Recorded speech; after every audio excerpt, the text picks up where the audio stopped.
Hi everyone, so the first day of athletic action proved to be very entertaining as promised, especially in the 1500 meters, with Josh Kerr hanging around the back until the final lap before going on to win his heat. I mean, Jacob Ingebrigtsen in the somewhat, some people might call a bit too confident and disrespectful to his competitors, almost not even going on to his marks, and then leaving it until the last 200 meter before making his move and moving into third to secure his automatic qualifying to the semi-final of the 1500 meter. Tepon and Ryan both ran very brave races, but unfortunately did not automatically qualify, so you'll catch them in the repechage rounds today.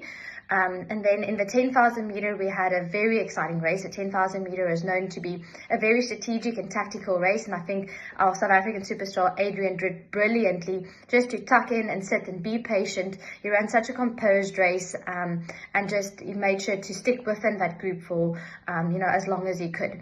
So Cheptegei proved his dominance as he soared to another 10,000 meter victory and a new Olympic record. And rounding the podium was Ethiopia's Aragwai in second and the USA's Grant Fisher in third. And also an amazing race for Grant Fisher. All top 13 athletes broke the previous Olympic record, including our South African Adriaan Wildschutt, who actually broke his own South African record by 5 seconds in the race and to finish in 10th position at his first Olympic Games. So congratulations, Adriaan. Hydration and proper nutrition before a 10K race is very vital. You might have noticed that a lot of the athletes actually did not take any water during the race. I guess if you're running sub 30 minutes for a 10K, taking water during the race is not as important. But what is important is to make sure that you hydrate before the race, just to make sure you don't dehydrate and suffer a little bit there towards the end.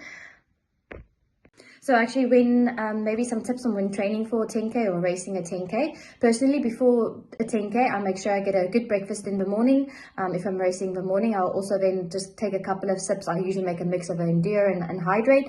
And then I take a G-shot 30 to 40 minutes before the race. And sometimes in the 10K, about halfway, I take another G-shot just to help me get that little extra push and finish strong.